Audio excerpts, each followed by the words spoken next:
अस्सलाम वालेकुम और welcome back to NGCon academy. अब हम शुरू करने लगे हैं हमारा नया चैप्टर जो कि है एटॉमिक स्पेक्ट्रा का चैप्टर।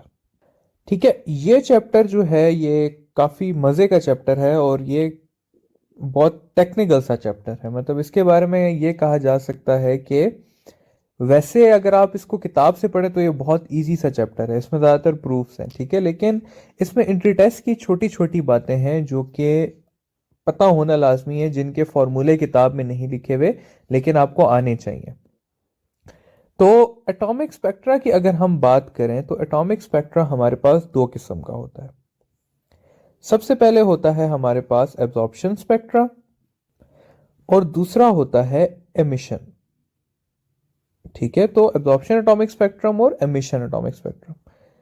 एमिशन को फर्दर जो है स्टूडेंट्स हम वो तीन में डिवाइड करते हैं और वो तीन आ जाते हैं हमारे पास लाइन स्पेक्ट्रा, बैंड स्पेक्ट्रा और फाइनली कंटिन्यूस स्पेक्ट्रम। तो ये एक जनरल क्लासिफिकेशन है एटॉमिक स्पेक्ट्रा की। ठीक है, अब फर्दर जो है एमिशन स्पेक्ट्रम को हम अलग स्टडी कर लेते हैं और एब्जॉर्प्शन को अलग कर लेते हैं। तो सबसे पहली चीज जो आ गई वो है हमारे पास एब्जॉर्प्शन स्पेक्ट्रम। तो एब्जॉर्प्शन स्पेक्ट्रा को समझने के लिए ना एक छोटा सा एक्सपेरिमेंट देख लेते हैं। उस एक्सपेरिमेंट में क्या है जी कि हम एक फोकस लाइट जो है वो डालते हैं। फोकस लाइट है हमारे पास और वो हम डालते हैं NaCl के क्रिस्टल पे। ठीक है, ये है हमारे पास सॉल्ट का या सोडियम का, बल्कि सोडियम के एक हमारे पास पीस है उसके ऊपर डालते हैं।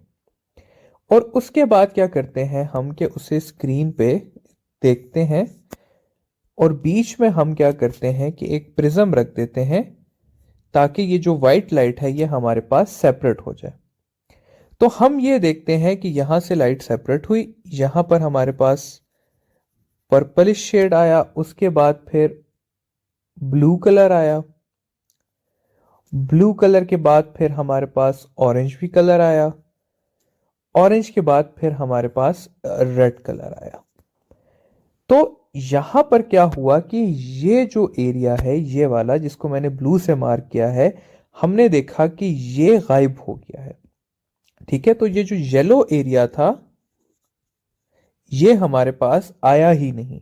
ठीक है, तो इसका क्या मतलब है कि जो सोडियम था, सोडियम ने येलो वेवलेंथ की लाइट क्या की, एब्जॉर्ब कर ली और बाकी सबको उसने उसी तरह एमिट होने दिया। तो ये था एब्जॉर्प्शन स्पेक्ट्रा। ठीक है, कि सोडियम येलो लाइट को क्या करता है, एब्जॉर्ब करता है और फाइनली ऐसा स्पेक्ट्रम जो हमारे पास आता है उसको हम कहते हैं एब्जॉर्प्शन स्पेक्ट्रा।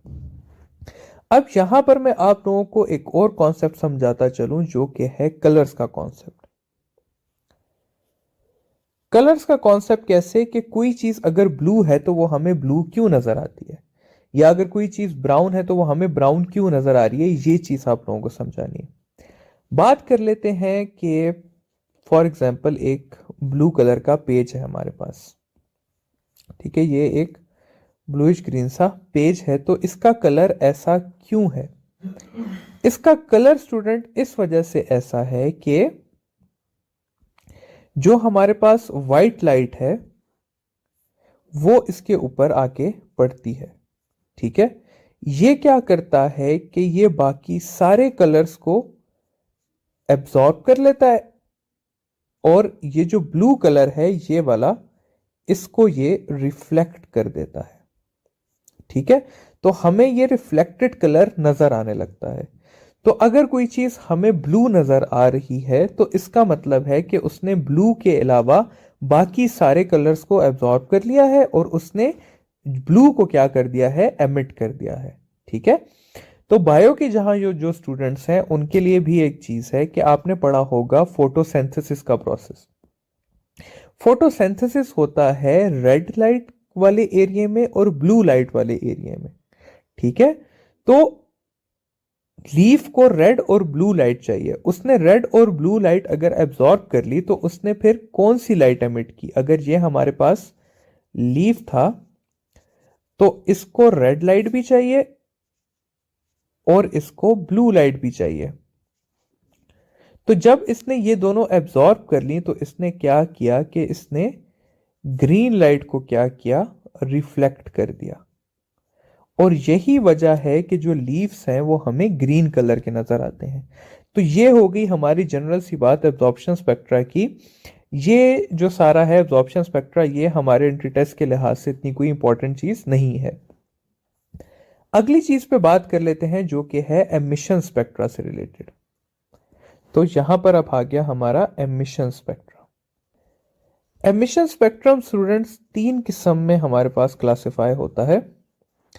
ठीक है, सबसे पहला आ जाता है हमारे पास लाइन स्पेक्ट्रा, फिर आ जाता है बैंड स्पेक्ट्रा, और फाइनली आ जाता है कंटिन्यूस स्पेक्ट्रम। जो स्टूडेंट्स लाइन स्पेक्ट्रा है, ये बेसिकली हमारे पास जो मेन एटॉमिक स्पेक्ट्रा है ना, ये वो चीज है। और सारा कुछ जो अभी हम आगे पढ़ेंगे वो भी इसी लाइन स्पेक्ट्रा से रिलेटेड होगा। इसकी रीजन क्या है प्रोडक्शन की? इसका रीजन है इलेक्ट्रॉन की ट्रांजिशन। इसका मेन रीजन है electron transition from one orbit to another. यानी कि अगर एक इलेक्ट्रॉन जो है वो एक हायर शेल से या फॉर एग्जांपल सेकंड शेल से जंप करके आता है लोअर में, तो वो क्या करेगा? फोटोन एमिट करेगा। या अगर उसका हम पूरा स्पेक्ट्रा स्टडी करें तो वो क्या करेगा? स्पेक्ट्रम एमिट करेगा। तो ये है line spectrum, line emission spectrum. Band spectra क्या है कि ये है मॉलिक्यूल्स की वजह से। ठीक है, जब मॉलिक्यूल्स एक्साइटेड स्टेट से हमारे पास ग्राउंड स्टेट पे आएंगे तो वो एक सीरीज ऑफ रेडिएशन एमिट करेंगे, जिस सीरीज को हम क्या कह देते हैं? बैंड स्पेक्ट्रा कह देते हैं। इस सीरीज को बैंड स्पेक्ट्रा का नाम देते हैं। और कंटिन्यूस स्पेक्ट्रम स्टूडेंट्स हमने दो जगह पर देखा है। सबसे पहली जो चीज है कंटिन्यूस स्पेक्ट्रम में वो है हमारे पास ब्लैक बॉडी रेडिएशन। कि जब हम किसी ब्लैक बॉडी को हीट करेंगे, यहां से हमने इसको हीट किया, तो ये ब्लैक बॉडी कंटिन्यूसली जो है वो क्या करेगी? रेडिएशन एमिट करेगी। और सेकंड जो चीज हमने है वो देखी वो है एक्सरे प्रोडक्शन में, वो हम इसी चैप्टर में देखेंगे। एक्सरे प्रोडक्शन की बात कर लेते हैं। तो एक्सरे प्रोडक्शन डिटेल से हम इस चैप्टर में कर लेंगे। एक्सरे प्रोडक्शन का रीजन क्या है कि चार्ज पार्टिकल की डीसेलरेशन की वजह से कंटिन्यूस स्पेक्ट्रम हमें मिलता है। ठीक है, तो अगर इस स्लाइड को समराइज किया जाए तो इलेक्ट्रॉन की ट्रांजिशन से लाइन स्पेक्ट्रा मिलता है, मॉलिक्यूल की हायर से लोअर स्टेट में आने से बैंड स्पेक्ट्रा मिलता है, अगर ब्लैक बॉडी को हीट करें तब भी कंटिन्यूस स्पेक्ट्रम मिलता है, और अगर कोई चार्ज पार्टिकल डीसेलरेट हो या एक्सेलरेट हो तब भी क्या मिलता है? कंटिन्यूस स्पेक्ट्रम मिलता है। तो ये है हमारे पास एमिशन स्पेक्ट्रम की डिफरेंट टाइप्स। और अब जाएंगे हम अपने मेन चैप्टर की तरफ, पहले टॉपिक की तरफ, जो कि है हाइड्रोजन का एमिशन स्पेक्ट्रम, जो कि स्पेसिफिकली जो है हमारे कोर्स में मेंशन है और इंपॉर्टेंट भी बहुत है।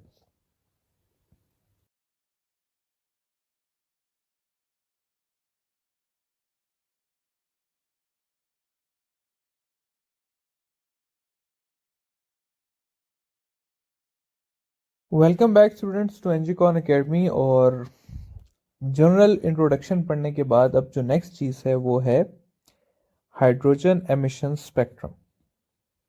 तो हाइड्रोजन एमिशन स्पेक्ट्रम को पढ़ने से पहले हमें एक जनरल चीज देखनी है। वो जनरल चीज ये है कि सपोज कर लेते हैं ये है हमारे पास न्यूक्लियस, और ये है फर्स्ट शेल जिसको के शेल भी कहते हैं, और यहां पर है ये हमारे पास सेकंड शेल। ठीक है, अब हमें ये पता है कि जब इलेक्ट्रॉन जो है वो एक हायर शेल से, इलेक्ट्रॉन यहां पे है हमारा, और वो इस हायर शेल से फॉल डाउन करता है लोअर शेल में। ठीक है, तो लोअर शेल में जब वो फॉल करेगा तो यहां पर हमारे पास फोटॉन प्रोड्यूस होगा, या एनर्जी प्रोड्यूस होगी, या स्पेक्ट्रम प्रोड्यूस होगा। तो यहां पर हमारे पास ये जो फोटॉन है इसकी कोई ना कोई वेवलेंथ भी होगी।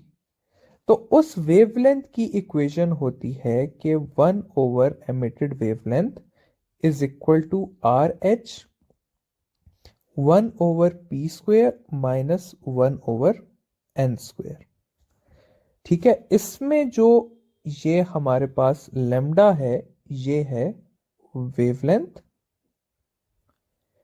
ये जो r है ये है रेड पर कांस्टेंट, और ये रेड पर कांस्टेंट इक्वल होता है E naught divided by H सी।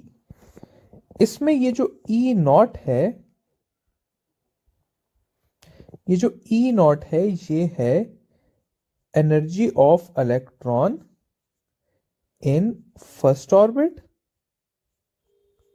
ये जो h है ये है प्लैंक्स कांस्टेंट, और ये c जो है ये है स्पीड ऑफ लाइट। और जब हम इन सारी चीजों की वैल्यू डाल दें तो वैल्यू हमारे पास आ जाती है कि रेडबर्ग कांस्टेंट जो है वो इक्वल है 1.07 इंटू 10⁻⁷ मीटर इनवर्स। ठीक है, तो ये है रेडबर्ग कांस्टेंट की वैल्यू, जो कि आप लोगों को बाय हार्ट याद होनी चाहिए हर हाल में। ठीक है, और P जो है यहां पर हमेशा जहां पर भी मैं P लिखूंगा इसका मतलब होगा लोअर ऑर्बिट, और जहां पर भी मैं N लिखूंगा इसका मतलब होगा हायर ऑर्बिट। ठीक है, तो अब अगर मैं कहूं कि कितनी वेवलेंथ होगी अगर ये जो अबव मेंशन केस है, ये जो भी हमने ऊपर लिखा है, तो इसके लिए इक्वेशन बन जाएगी 1/λ is equal to 1.07 into 10⁻⁷ 1 divided by P कितना है 1² माइनस 1 डिवाइडेड बाई 2²। तो इस तरह से जो है वो हम क्या कर सकते हैं, किसी भी जो स्पेक्ट्रम है उसकी वेवलेंथ फाइंड कर सकते हैं जब भी हमारे पास इलेक्ट्रॉन जंप करता है from higher orbit to lower orbit. अब नेक्स्ट चीज जो है वो हमने देखनी है spectral series. Spectral series, spectral series जो है वो हमारे पास है काफी, लेकिन 5 जो है वो हमारे पास मेन है जो कि हमें पता होनी चाहिए, जिसमें से सबसे पहली जो है वो है लेमैन सीरीज। लेमैन सीरीज क्या है, उससे आगे वाली सीरीज क्या है, तो यहां पर मैं लिख देता हूं कि whenever an electron jumps from any orbit to orbit या शेल 1, यानी कि इलेक्ट्रॉन अगर ये हमारे पास फर्स्ट आ गया, second, third, fourth and so on, तो इलेक्ट्रॉन अगर फर्स्ट से सेकंड से फर्स्ट में आए, थर्ड से फर्स्ट में आए, फोर्थ से फर्स्ट में आए, या किसी भी शेल से फर्स्ट में आए, तो तब जो स्पेक्ट्रल लाइंस निकलेंगी, जो स्पेक्ट्रम निकलेगा, उसको हम कहेंगे कि ये लेमैन सीरीज में लाई कर रहा है। ठीक है, तो when an electron jumps from any orbit to the first orbit then it is said to be in line, then जो स्पेक्ट्रम एमिट होता है it is said to be in Lyman series. अगली जो है वो आ जाती है बाल्मर सीरीज। बाल्मर सीरीज क्या है कि when an electron jumps from any orbit to second orbit। ठीक है, अगेन वही चीज कि अगर ये first, second, third, fourth, fifth है, तो इलेक्ट्रॉन जो है वो अगर किसी भी ऑर्बिट यानी कि थर्ड में से सेकंड पे आ जाए, फोर्थ में से सेकंड पे आ जाए, फिफ्थ में से सेकंड पे आ जाए, सिक्स्थ एंड सो ऑन, तो इसको कहा जाता है कि इसका जो स्पेक्ट्रम है, लाइन एमिशन स्पेक्ट्रम, वो लाई करेगा बाल्मर सीरीज में। ठीक है, फिर आगे जाएं तो हमारे पास अगली सीरीज आ जाती है पास्चन सीरीज। और पास्चन सीरीज क्या होती है कि किसी भी ऑर्बिट से अगर वो थर्ड में जंप करे, फॉर एग्जाम्पल इलेक्ट्रॉन अगर फोर्थ से थर्ड में आ जाए, फिफ्थ से थर्ड में आ जाए, या सिक्स से या सेवन से या एट से, किसी भी ऑर्बिट से अगर वो थर्ड में जंप करे, तो तब जो स्पेक्ट्रल लाइंस आएंगी उनको हम कहेंगे कि वो पास्चन सीरीज में लाई कर रही हैं। पास्चन के बाद आ जाता है ब्रैकेट सीरीज। तो अब थर्ड था तो यहां पर क्या हो जाएगा, फोर्थ आ जाएगा। ठीक है, यानी कि अगर इलेक्ट्रॉन जो है वो किसी भी शेल से जंप करे फोर्थ में, जैसे कि इस केस में वो फिफ्थ और सिक्स से जंप कर रहा है फोर्थ में, तो तब जो स्पेक्ट्रम लाइंस आएंगी उनको बोला जाएगा कि ये ब्रैकेट सीरीज में लाई कर रही हैं। और फाइनली जो आ जाती है वो आ जाती है पी फंड सीरीज। यानी कि अगर किसी भी ऑर्बिट से जंप करें और वो आए हमारे पास फिफ्थ शेल में इलेक्ट्रॉन, तो तब जो एनर्जी एमिट होती है उसको कहा जाता है कि ये लाई कर रही है पी फंड सीरीज में। तो ये है हमारे पास spectral series, Lyman, Balmer, Paschen, Brackett और पी फंड। फर्स्ट में आएगा तो लेमैन, सेकंड में आएगा तो बाल्मर, थर्ड में आएगा तो पास्चन, फिर ब्रैकेट और फाइनली पी फंड। अब बात यहां पे खत्म नहीं होती स्टूडेंट्स, बात यह है कि हमें इनके बारे में मजीद चीजें पता होनी चाहिए। हर एक को अलग अलग स्टडी करते हैं कि क्या क्या पता होना चाहिए।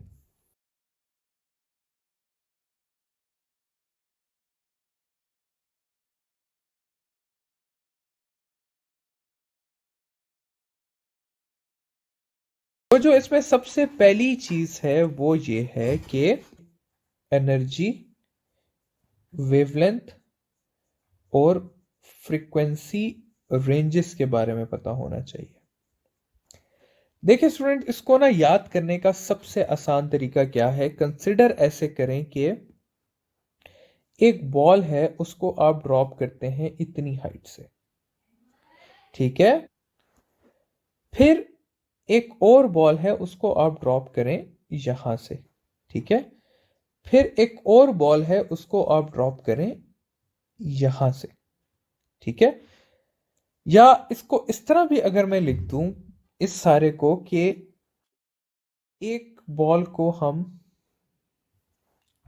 इधर से इधर ड्रॉप करते हैं, अगले को सेम हाइट से इधर ड्रॉप करते हैं, और अगले को सेम हाइट से हम इधर ड्रॉप करते हैं। तो आपके लिहाज से स्टूडेंट सबसे ज्यादा एनर्जी किस बॉल के अंदर थी और वो सबसे ज्यादा कौन सा एनर्जी एमिट करेगी? तो हमारे पास ये जो वाली जो येलो बॉल है ये सबसे ज्यादा एनर्जी एमिट करेगी, ये जो ब्लू बॉल है ये उसके बाद, और ये जो पर्पल बॉल है ये सबसे कम पोटेंशियल एनर्जी अपनी काइनेटिक में कन्वर्ट करेगी। तो यही सिस्टम होता है इलेक्ट्रॉन्स का भी, कि जब इलेक्ट्रॉन जो है वो फर्स्ट शेल में जंप करता है, किसी भी शेल से फर्स्ट में करता है, तो वो बहुत ज्यादा एनर्जी देता है। अगर किसी भी शेल से सेकंड में करेगा तो थोड़ी सी कम एनर्जी देगा, और अगर किसी भी शेल से ऊपर वाले शेल्स में करेगा तो और कम एनर्जी देगा। ठीक है, यही वजह है स्टूडेंट्स के जो Lyman, Balmer, Paschen, Brackett, Pfund है, इसमें जो लेमैन सीरीज है वो लाई करती है अल्ट्रा वायलेट रीजन में। ठीक है, वो लाई करती है अल्ट्रा वायलेट रीजन में, क्योंकि उसकी एनर्जी हाई होती है। जैसे कि ये वाला केस है, बॉल ज्यादा डिस्टेंस कवर कर रही है, इलेक्ट्रॉन के पास ज्यादा चांस है एनर्जी एमिट करने का, तो लेमैन सीरीज लाई करती है अल्ट्रा वायलेट रीजन में। बाल्मर की बात की जाए तो बाल्मर सीरीज लाई करती है कलर में, ठीक है, कलर रीजन में लाई करती है। जबकि पास्चन, ब्रैकेट और पी फंड की एनर्जी कलर से भी कम होती है, इसलिए वो इंफ्रारेड रीजन में लाई करती है। तो अगर आप लोगों से एक सवाल पूछूं मैं कि एक इलेक्ट्रॉन है, वो जंप करता है from fourth to second orbit, तो वो किस किस्म की रेडिएशन एमिट करेगा? यूवी, इंफ्रारेड या कलर्ड? तो इसका आंसर होगा कि वो कलर्ड एमिट करेगा, क्योंकि सेकेंड ऑर्बिट जो है वो किस में लाई करता है? बाल्मर सीरीज में लाई करता है। अब कलर को देखने के बाद हम देख लेते हैं मिनिमम और मैक्सिमम वाली बातें, ठीक है। तो लास्ट ईयर का एक सवाल आप लोगों को बताता चलूं, लास्ट ईयर में इस तरह का एक सवाल आया हुआ था कि what is the maximum wavelength of layman series, ठीक है। इसके अलावा एक और सवाल आया हुआ था कि what is the minimum wavelength of Balmer series. तो ऐसे सवाल आप लोगों के लास्ट ईयर काफी ज्यादा आए हुए थे एटॉमिक स्पेक्ट्रा वाले चैप्टर में से। तो इनको कैसे सॉल्व करना है? तो देखिए स्टूडेंट्स, आप लोगों के सामने एक सिनेरियो रखता हूं मैं कि ये आपके पास शेल्स हैं डिफरेंट 1 2 3, और ये आपके पास एक और सिनेरियो है जिसमें 4 शेल्स हैं, और ये एक और सिनेरियो है जिसमें हम ये एटम के बाहर से कोई इलेक्ट्रॉन लेके आ रहे हैं। थोड़ा सा गैप के साथ बना देते हैं।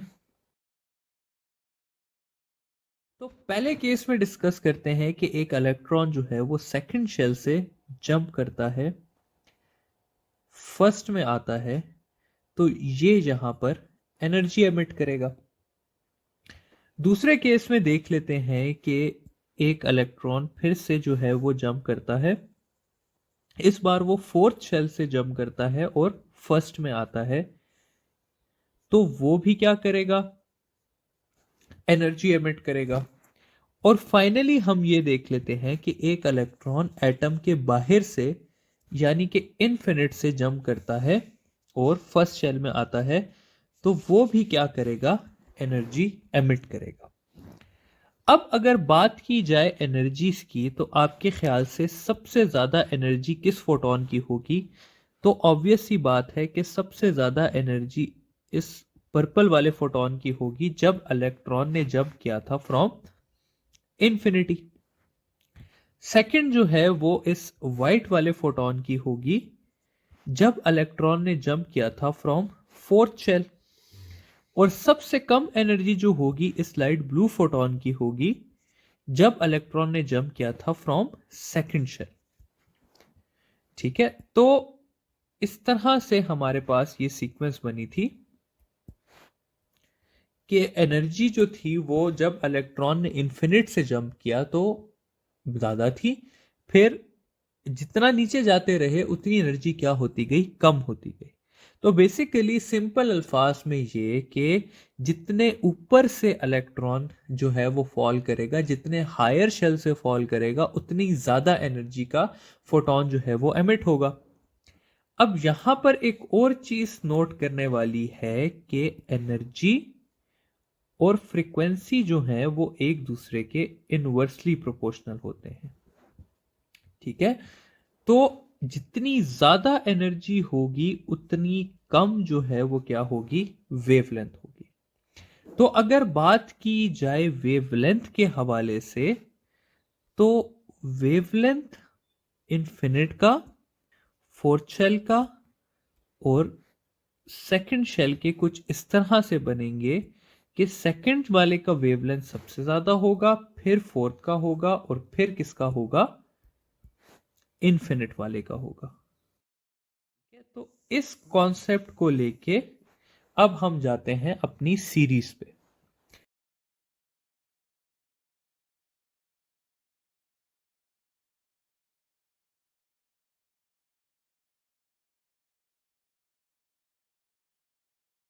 तो सबसे पहले बात कर लेते हैं अगेन लेमैन सीरीज की, और लेमैन सीरीज की मैक्सिमम वेवलेंथ को स्टडी कर लेते हैं कि लेमैन सीरीज की मैक्सिमम वेवलेंथ कब होगी। तो लेमैन सीरीज की स्टूडेंट मैक्सिमम वेवलेंथ तब होगी जब जो पी है यानी कि लोअर ऑर्बिट जो है वो हमारे पास 1 होगा, और हायर ऑर्बिट जो है यानी कि एन जो है वो कितना होगा, 2 होगा। तो सिंपल ये कि जब इलेक्ट्रॉन जंप करेगा from second shell to first shell, तो तब हमारे पास आएगी लेमैन सीरीज की मैक्सिमम वेवलेंथ। ठीक है, और लेमैन सीरीज की मिनिमम वेवलेंथ कब आएगी, जब P जो है वो हमारे पास 1 होगा, क्योंकि हमें इलेक्ट्रॉन को फॉल कराना है फर्स्ट शेल में, और N जो होगा वो होगा हमारे पास इनफाइनाइट। यानी कि जब इलेक्ट्रॉन जंप करेगा फ्रॉम, तो इलेक्ट्रॉन अगर इनफाइनाइट से जंप करके फर्स्ट शेल में आएगा, तो तब लेमैन सीरीज की मिनिमम जो है वो वेवलेंथ वाली जो स्पेक्ट्रम है या लाइन है वो एमिट होगी। तो अगर मैं इसकी इक्वेशन बनाना चाहूं तो मैं ऐसे से बना सकता हूं कि 1 ओवर जो लैम्डा मैक्स है वो इक्वल है R H 1 over 1 square minus 1 over 2 square के।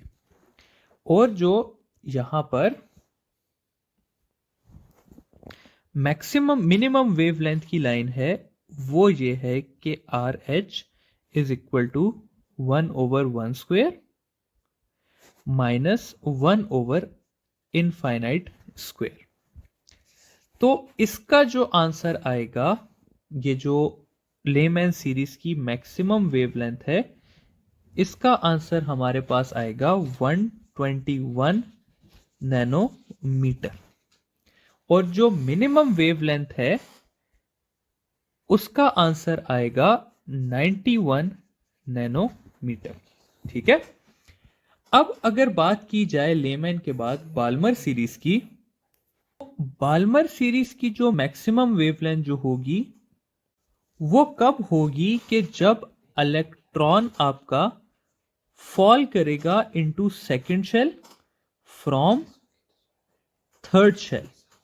ठीक है, और इसकी जो मैक्सिमम मिनिमम वेवलेंथ है वो कब होगी कि जब इलेक्ट्रॉन फॉल करेगा into second shell from infinite.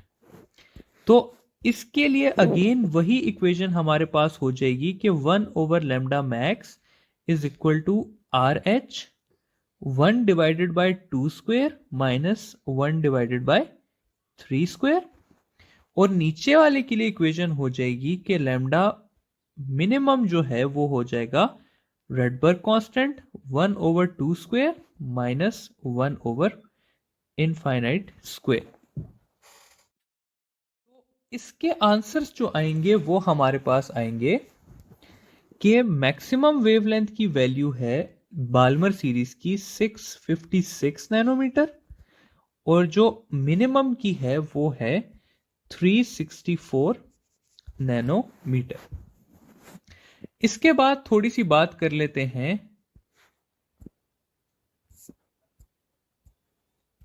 Balmer के बाद पास्चन सीरीज की। तो पास्चन सीरीज की जो मिनिमम वेवलेंथ है और मैक्सिमम वेवलेंथ है वो कब कब होगी, तो पास्चन सीरीज के लिए मिनिमम वेवलेंथ तब होगी जब इलेक्ट्रॉन जंप करेगा फ्रॉम 4 टू 3, सॉरी उल्टा लिख दिया मैंने, मैक्सिमम तब होगी जब वो जंप करेगा फ्रॉम 4 टू 3, और मिनिमम तब होगी जब वो जंप करेगा फ्रॉम इनफाइनाइट टू 3। इक्वेशन कुछ इस तरह से बन जाएगी कि 1/λmax is equal to RH 1/3 square minus 1/4 square, और नीचे की इक्वेशन बन जाएगी lambda minimum is equal to RH 1/3 square minus 1/इंफिनिटी स्क्वायर, और वैल्यूज इसकी क्या आ जाएंगी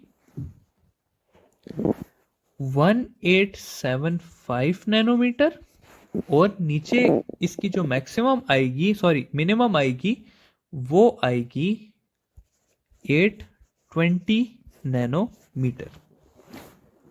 इसी तरह क्वेश्चन के बाद बारी आ जाती है ब्रैकेट की और पी फंड की। तो ब्रैकेट सीरीज की मैक्सिमम वेवलेंथ और मिनिमम वेवलेंथ इस तरह से होगी कि जब इलेक्ट्रॉन फॉल करेगा इनटू 4 फ्रॉम 5, या मिनिमम तब होगी जब वो फॉल करेगा फ्रॉम इनफाइनाइट टू 4 शेल, और इक्वेशन कुछ इस तरह से मॉडिफाई हो जाएगी कि 1/λmax is equal to Rydberg 1/4 square minus 1/5 square, और ये इस तरह से मॉडिफाई हो जाएगी कि 1/4 स्क्वायर माइनस 1/इंफिनिटी का स्क्वायर। और यहां पर जो हमारे पास आंसर्स आएंगे वो आएंगे 4051 नैनोमीटर मैक्सिमम वेवलेंथ की वैल्यू, और मिनिमम की आएगी 1458 नैनोमीटर्स। फिर आखिरी सीरीज जो है वो है पी फंड। तो पी फंड की मैक्सिमम होगी जब इलेक्ट्रॉन फॉल करेगा फ्रॉम 6th टू 5th, और मिनिमम होगी जब वो फॉल करेगा from infinite to 5th। Again equation जो मॉडिफाई होगी वो कुछ इस तरह से होगी, और इसके जो आंसर्स आएंगे वो हमारे पास 7640 नैनोमीटर से रेंज करेंगे फ्रॉम 2 to 79 नैनोमीटर्स तक। तो ये है स्टूडेंट्स हमारे पास मैक्सिमम और मिनिमम वेवलेंथ्स। एडवाइस मैं आपको ये करूंगा कि इसमें जो आपको मैंने मिनिमम और मैक्सिमम की वैल्यूज लिखवाई हैं ये टोटल 10 एक वैल्यूज बनती हैं, तो इनको लर्न कर लें ताकि आप लोगों को सॉल्व करने की ज़रूरत ना पड़े, और ये डायरेक्ट जब सवाल आए कि पास्टन की मिनिमम वेवलेंथ कितनी होती है, बाल्मर की कितनी होती है, एक्सेट्रा एक्सेट्रा, तो वो आप लोगों को बाय हार्ट याद हो। इसके बाद दो और सवाल हैं, और वो था सवाल मेरे पास ratio of maximum to minimum wavelengths. ठीक है, ये सवाल आता है। सवाल इस तरह से होता है कि what is the ratio of maximum to minimum wavelength of let's say Balmer series. अब स्टूडेंट सवाल इस तरह से आया होता है कि find the ratio of lambda max to lambda minimum of Balmer series. ठीक है, तो इसके लिए इक्वेशन हमारे पास कुछ इस तरह से होती है कि lambda max over lambda minimum is equal to n square divided by N square minus p square, और n की वैल्यू हमने लेनी होती है p प्लस 1। तो अब अगर बाल्मर सीरीज की बात हो रही है तो बाल्मर के लिए p की वैल्यू होती है 2, क्योंकि इलेक्ट्रॉन ने फॉल करना होता है सेकंड शेल में। तो ये इक्वेशन कुछ इस तरह से मॉडिफाई हो जाएगी कि 2 square divided by 2 square minus 1 square, तो ये हो जाएगी 4 डिवाइडेड बाय 4, सॉरी ये मैंने n की वैल्यू लेनी थी प्लस 1, तो अगर वो 2 है तो ये हो जाएगा 3, तो 3 स्क्वायर माइनस 1 स्क्वायर, तो ये हो जाएगा 9, 9 माइनस 4, तो इसका आंसर आ जाएगा 9/5। इस बाल्मर की जगह अगर अब हमारे पास पास्चन लिखा होता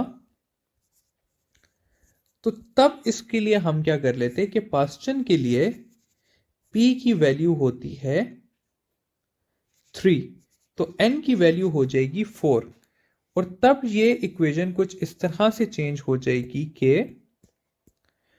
4 square divided by 4 square minus 3 square, तो 16 divided by 16 minus 9 which is equal to 16/7। तो ये आ जाएगा पास्चन सीरीज का आंसर, जो कि रेशो होगा maximum.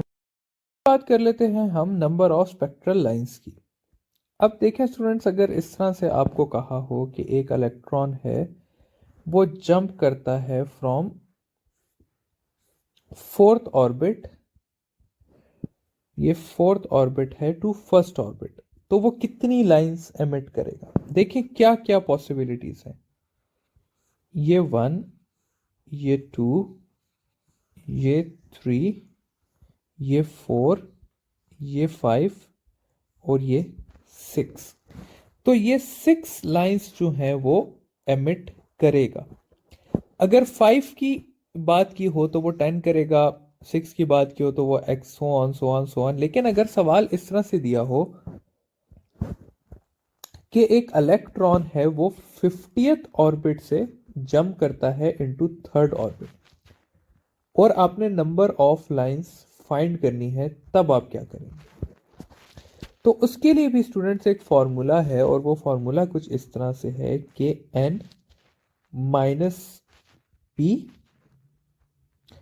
n minus p plus 1 divided by 2। तो अगर हम यही बात कर लें कि इलेक्ट्रॉन जंप कर रहा है फ्रॉम 4 to 1, तो आपके पास क्या हो जाएगा, आपके पास ये हो जाएगा फॉर्मूला चेंज इस तरह से कि 4 minus 1, 4 minus 1 plus 1 divided by 2, जो कि हो जाएगा 3 into 4 divided by 2 which is 12 divided by 2, जो कि हो जाएगा 6 लाइंस। ठीक है, तो ये एक फॉर्मूला है जो कि आपको बताएगा कि नंबर ऑफ स्पेक्ट्रल लाइंस कितनी होती हैं। अब एक छोटी सी समराइजेशन कर लेते हैं अपनी आसानी के लिए, ये जो सारी हमने स्पेक्ट्रल लाइंस पढ़ी हैं इनको लेके। तो यहां पर सीरीज के नाम लिख लेते हैं।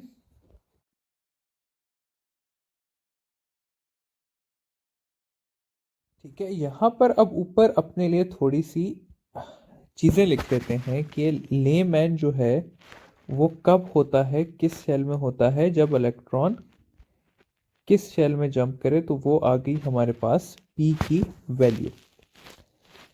इसका देख लेते हैं कि स्पेक्ट्रम जो है वो किस वेवलेंथ में लाई करता है।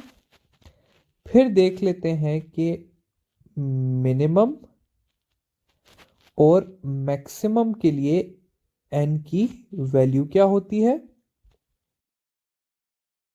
और फाइनली देख लेते हैं कि ये किस वेवलेंथ से किस वेवलेंथ में रेंज करती हैं।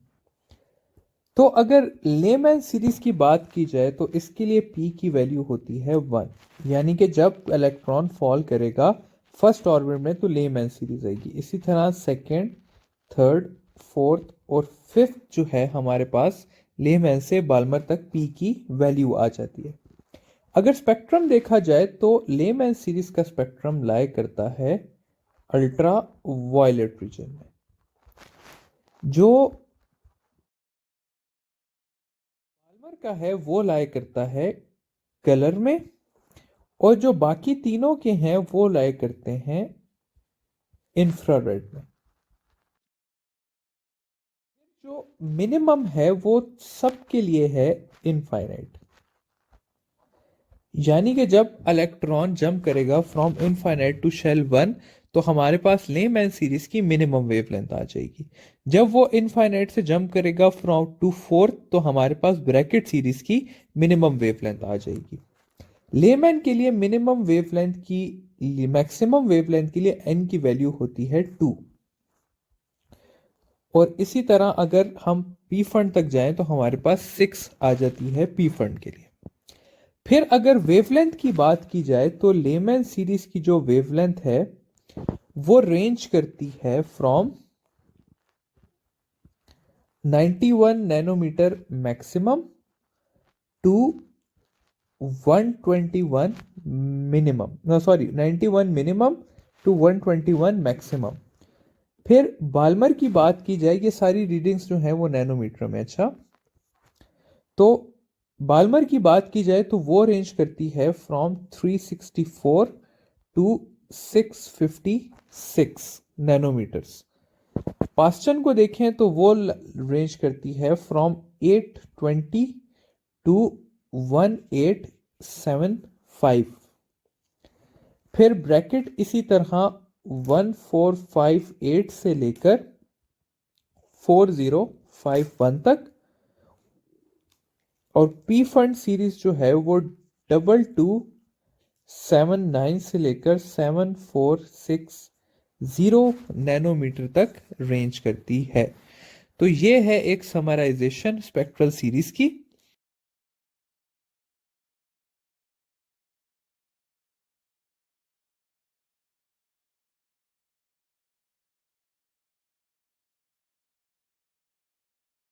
Welcome back to NGCon academy. और इस तरह है कि हमने जो मेंशन टॉपिक था जो कि था एटॉमिक स्पेक्ट्रा, वो हमने कर लिया है। और मेजॉरिटी जो एमसीक्यूज थे वो भी यही वेवलेंथ वाले थे, वो भी हमने कर लिए।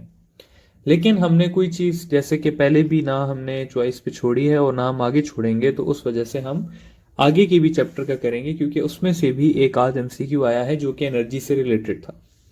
तो अगला जो टॉपिक है वो है हमारा बोहर एटॉमिक मॉडल से रिलेटेड। तो बोहर एटॉमिक मॉडल के 3 पोस्टुलेट से बोहर ने 1913 में अपना मॉडल पेश किया था, ठीक है। और उसने 3 बातें की थी, जिसमें जो सबसे पहली बात थी वो क्या थी, वो थी कि revolution of electron.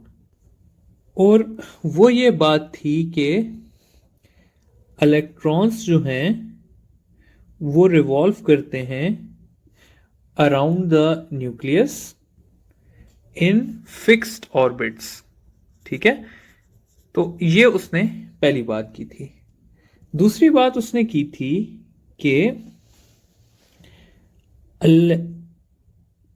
Energy absorb और गेन के बारे में, और सॉरी एनर्जी एब्जॉर्ब और लॉस्ट के बारे में, ठीक है। वो ये बात थी कि जब इलेक्ट्रॉन को एनर्जी दी जाती है, इलेक्ट्रॉन को एनर्जी दी जाती है, तो वो जंप करता है from lower to higher orbit, ठीक है। और इसी तरह जब इलेक्ट्रॉन जो है वो हायर ऑर्बिट से फॉल करता है, तो वो एनर्जी क्या करता है, एमिट करता है। जो एनर्जी होती है वो इक्वल होती है हमारे पास HF के। और वो कब होती है, जब इलेक्ट्रॉन जंप करता है किसी हायर एनर्जी के ऑर्बिट से लोअर एनर्जी के ऑर्बिट में।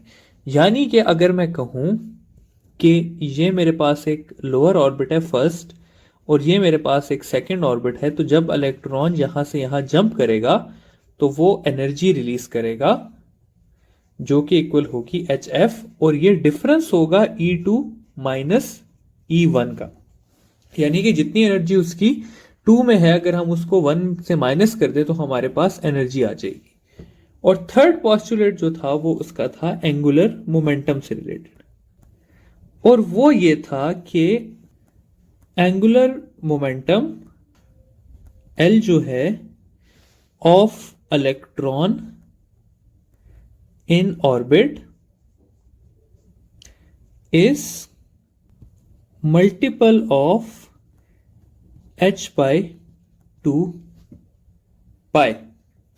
क्या मतलब है इसका, इसका ये मतलब है, इसने कहा था कि जो इलेक्ट्रॉन है, ये अगर मैं कंसिडर करूं कि ये इलेक्ट्रॉन है जो कि रिवॉल्व कर रहा है, तो इस इलेक्ट्रॉन का जो एंगुलर मोमेंटम होगा वो इक्वल होगा NH डिवाइडेड बाय 2 पाई के। यानी कि अगर फर्स्ट शेल है तो 1H बाय 2 पाई, सेकेंड है तो 2H बाय 2 पाई।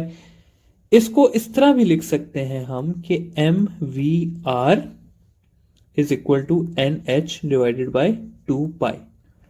और एक और बात जो हमें पता है वो ये है कि H कट जो होता है वो इक्वल होता है H ओवर 2 पाई के। तो इस इक्वेशन को हम इस तरह भी लिख सकते हैं कि MVR is equal to NH cut. ठीक है, तो ये 3 पोस्टुलेट्स थे बोहर के, जो कि आप लोगों को ऐसा सच पता होने चाहिए कि बोहर ने क्या बात की थी। अब स्टूडेंट इस तरह है कि हमारी बुक में जो है वो फर्दर जो बोहर का हमारे पास मॉडल है उसके पोस्टुलेट्स की हेल्प से 3 चीज़ों को डिस्कस किया गया है, जिसमें पहली चीज़ आ जाती है रेडियस ऑफ nth ऑर्बिट। ठीक है, फिर हमारे पास आ जाता है एनर्जी ऑफ nth ऑर्बिट, और फाइनली आ जाता है हमारे पास velocity of electron in nth orbit. तो अब हमने इन 3 चीजों को अलग अलग डिस्कस करना है, और इन दोनों चीजों में से लास्ट टाइम काफी सारे एमसीक्यूज आए हुए थे। ठीक है, यानी कि हर पेपर में एक एमसीक्यू एटलीस्ट इन दोनों बातों में से आया हुआ था। तो सबसे पहले बात कर लेते हैं रेडियस की। तो पहली चीज आ गई हमारे पास radius of nth orbit of hydrogen atom.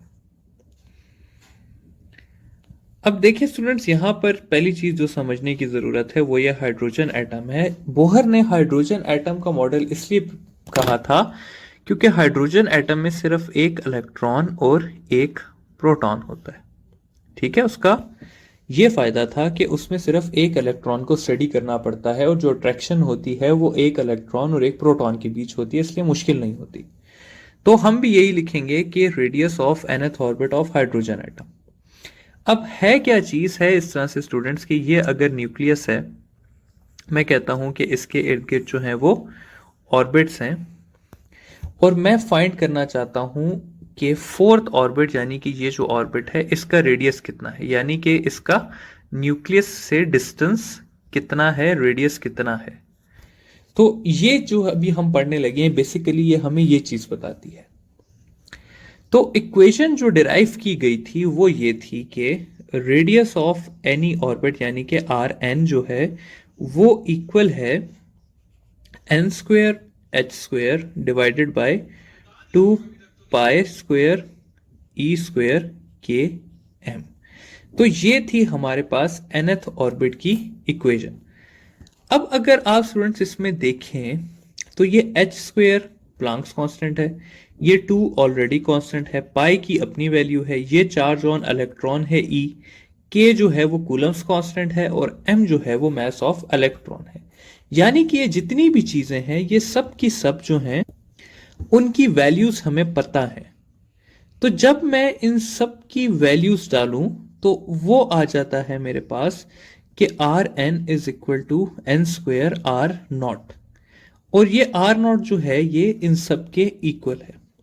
जब मैं वैल्यूज डालूंगा तो मुझे पता लगेगा कि आर नॉट इक्वल है 0.53 आर्मस्ट्रॉन्ग के, या इसको ऐसे भी लिख सकते हैं 0.53 इंटू 10⁻⁻10 मीटर के। तो अब अगर मैंने फाइंड करना है, फॉर एग्जाम्पल मैं कहता हूं कि मैंने फर्स्ट शेल का रेडियस फाइंड करना है, तो मैं क्या करूंगा, मैं n को ले लूंगा 1। ठीक है, अब अगर मैं फाइंड करना चाहूं तो मैं लिख लूंगा R1 is equal to 0.53 into 1 का स्क्वेयर आर्मस्ट्रॉन्ग। तो मेरे पास वैल्यू आ जाएगी 0.53 एमस्ट्रॉन्ग। तो ये है मेरे पास रेडियस ऑफ फर्स्ट ऑर्बिट। अब अगर मैं radius of second orbit find करना चाहता हूं सेकंड शेल का, तो क्या करूंगा, तो मैं सिर्फ सिंपल n की वैल्यू 2 ले लूंगा। तो अब R2 मेरे पास इक्वल हो जाएगा n स्क्वेयर 0.53 एमस्ट्रॉन्ग। n की जगह मैं 2 डाल दूंगा तो ये हो जाएगा 2 स्क्वेयर इंटू 0.53 एमस्ट्रॉन्ग। तो इसका आंसर मेरे पास आ जाएगा 2.12 एमस्ट्रॉन्ग। ठीक है, तो इस तरह मैं फर्स्ट शेल का फाइंड कर सकता हूं, सेकंड का फाइंड कर सकता हूं। अगर मैंने 10 का करना है तो मैं n की जगह 10 ले लूंगा, 20 का करना है तो 20 ले लूंगा। तो इस तरह अगर किसी भी शेल का मुझे रेडियस फाइंड करने का कहा गया हो तो मैं इस जनरल फॉर्मूले के तहत, जो कि है मेरे पास r n is equal to 0.53 n square angstrom से फाइंड इजीली कर सकता हूं। सेकेंड जो चीज है स्टूडेंट्स वो है एनर्जी ऑफ nth ऑर्बिट, या इसको ऐसे भी कहा जा सकता है कि energy of electron in nth orbit.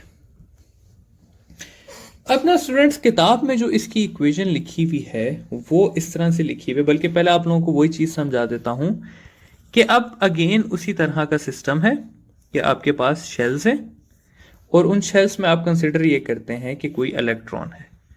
अब मैं कहता हूं कि मैंने फाइंड करना है कि अगर कोई इलेक्ट्रॉन सेकंड शेल में होगा तो उसकी एनर्जी यानी कि E2 कितनी होगी, या फर्स्ट शेल की एनर्जी कितनी होगी, या 10th शेल की एनर्जी कितनी होगी। तो ये चीज जो है ये हमें क्या बताता है, ये हमें आ जाता है कि एनर्जी ऑफ किसी भी ऑर्बिट कितनी है।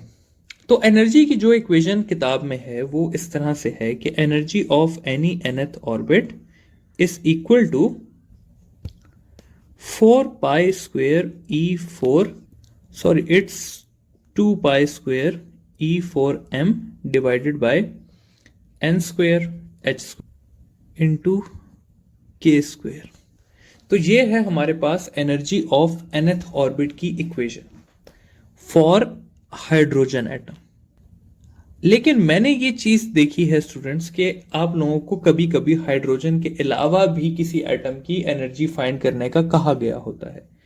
तो उसके लिए ये इक्वेशन इस तरह से मॉडिफाई हो जाती है कि 2 pi square E4m k square z square n square h। अब इसमें जो ये z है ये एक एडिशन हुई हुई है और ये है एटॉमिक नंबर।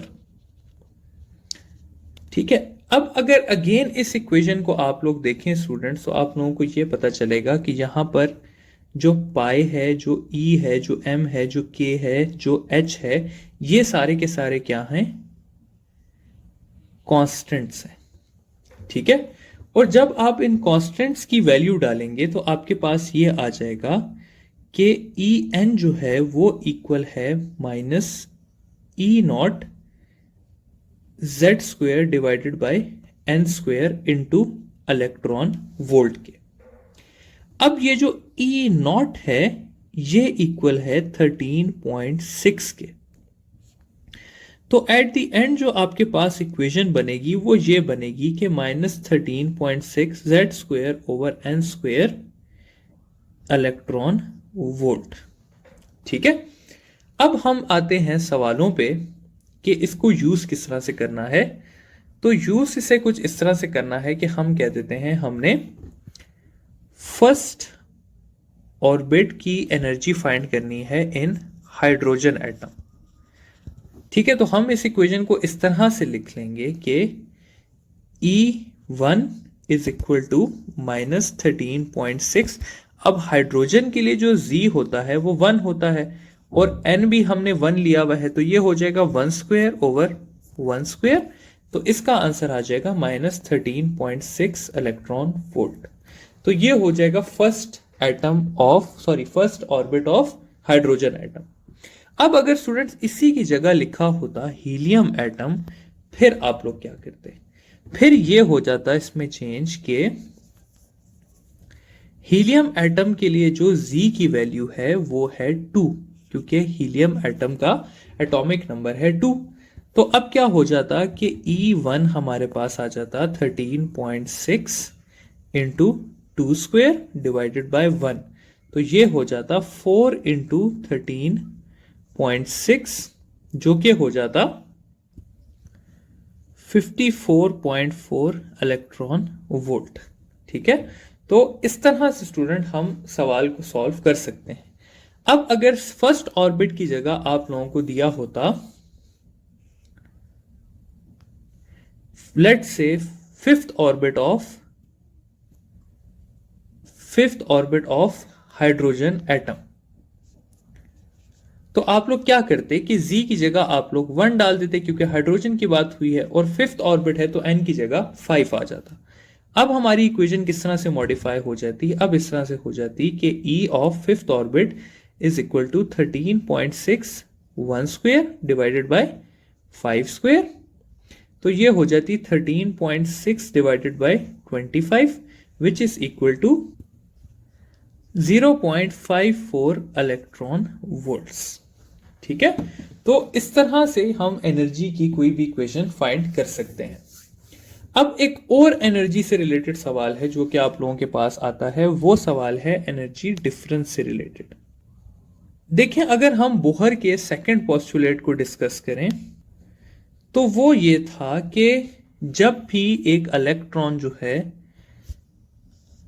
वो लेट से सेकंड शेल से,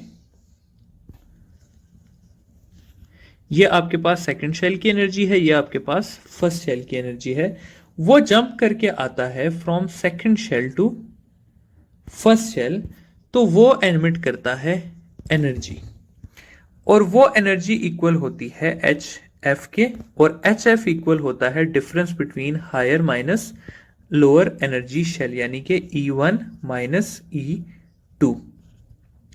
तो इतनी एनर्जी वो क्या करता है, रिलीज करता है। अब हमने देखना है भाई कि कितनी एनर्जी रिलीज हो रही है, तो उसके लिए हम क्या करेंगे कि अपने लिए एक आसानी बनाएंगे, और वो आसानी कुछ इस तरह से है कि जो एमिटेड एनर्जी है यानी कि E जो है जब इलेक्ट्रॉन ट्रांजिशन करेगा वो इक्वल होगी minus E0 1/p² minus 1/n² के। ठीक है, तो यहां पर ये जो E है, ये हमारे पास है एमिटेड या एब्जॉर्ब्ड एनर्जी। अगर एमिटेड होगी तो माइनस साइन लगा देंगे, एब्जॉर्ब्ड होगी तो प्लस साइन लगा देंगे, और एमिटेड एनर्जी इक्वल होती है एच एफ के। तो हम इस सारी को लिख सकते हैं इक्वल टू एच एफ। यहां पर ये जो P है ये है हमारे पास लोअर ऑर्बिट, और ये जो N है, ये N जो है ये है हमारे पास हायर ऑर्बिट। ठीक है, और ये जो E0 है ये अगेन वही 13.6 इलेक्ट्रॉन वोल्ट है।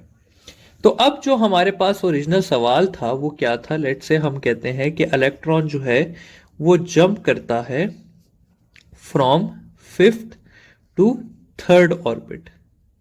तो ये इक्वेशन हमारे पास कैसे चेंज हो जाएगी, ये इस इक्वेशन में हम E0 की जगह 13.6 लगा देंगे, P की जगह हम 3 का स्क्वायर लगा देंगे, और N की जगह हम 5 का स्क्वायर लगा देंगे।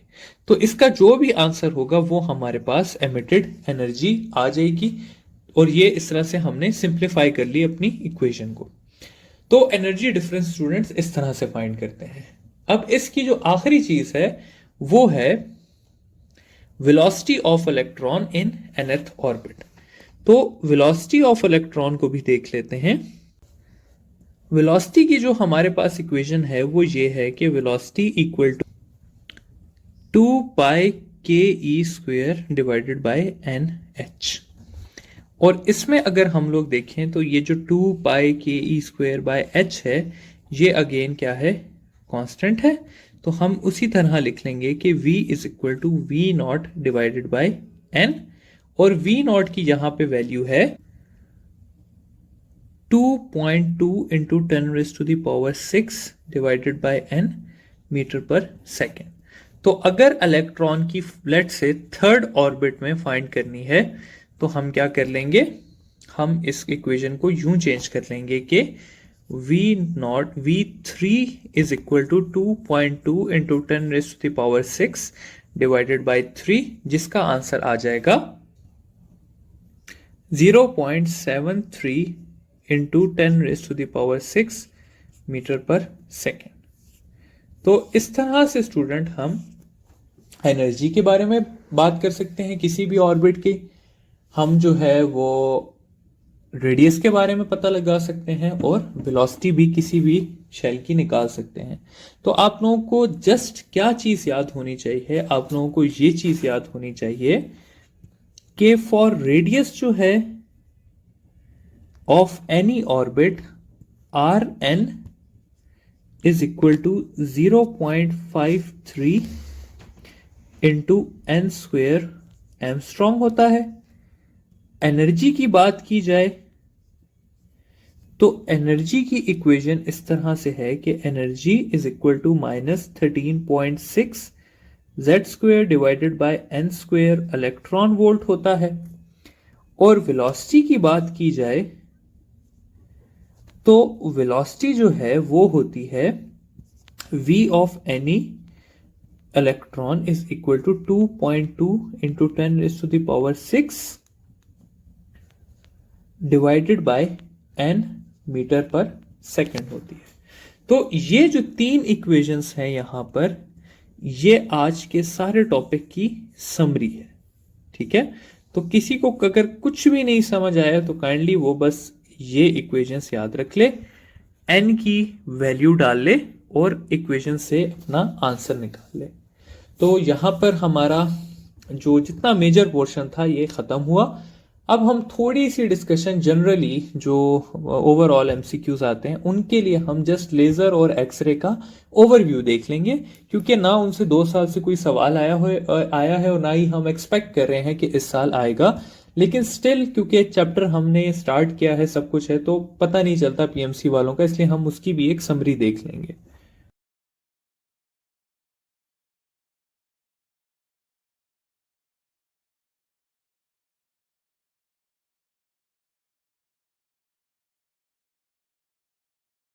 Welcome back to NGCon academy students.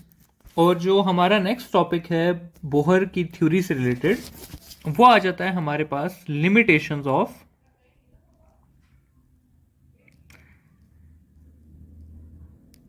Bohr atomic model.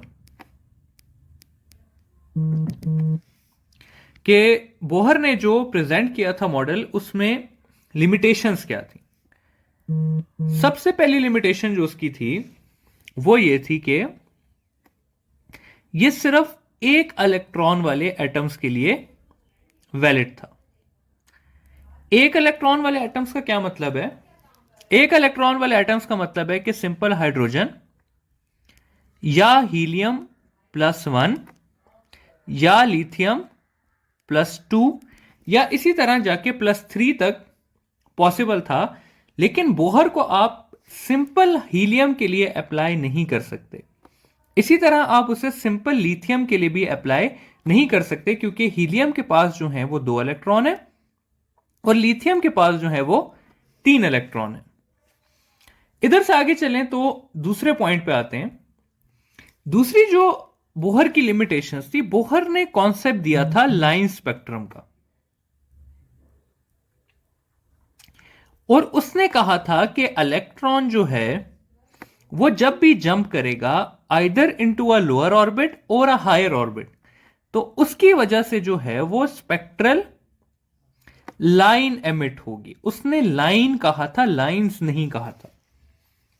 जबकि अगर हम आगे पढ़ें तो हमें पता चलता है कि एक लाइन जो है वो फर्दर डिवाइड हुई हुई है मल्टीपल लाइंस में। तो ये चीज भी वो हर एक्सप्लेन नहीं कर सकता था कि ये लाइन की फर्दर डिवीजन क्यों हो रही है। अगली चीज पे चले तो जो थर्ड उसकी लिमिटेशन थी वो थी हमारे पास ज़ीमैन इफेक्ट और स्टार्क इफेक्ट। अब ये क्या इफेक्ट्स हैं ये देखने की बात है। स्टूडेंट्स, ज़ीमान इफेक्ट ये कहता है कि अगर हम स्पेक्ट्रल लाइन को मैग्नेटिक फील्ड में से पास करें तो वो लाइन जो है वो फर्दर स्प्लिट हो जाएगी। ये है ज़ीमान इफेक्ट। जबकि स्टार्क इफेक्ट ये कहता है कि अगर हम स्पेक्ट्रल लाइन को इलेक्ट्रिक फील्ड में से पास करें तो तब भी सेम इफेक्ट होगा और वो लाइन क्या करेगी, स्प्लिट हो जाएगी। तो ये जो दो प्रोसेसेस हैं, ज़ीमान इफेक्ट, स्टार्क इफेक्ट, इसकी भी कोई एक्सप्लेनेशन बोहर के पास नहीं थी। तो ओवरऑल ये जो आपको यहां पे स्लाइड में नजर आ रहे हैं, ये वो सारे पॉइंट्स है जो कि बोहर का मॉडल एक्सप्लेन नहीं कर सकता था। ठीक है।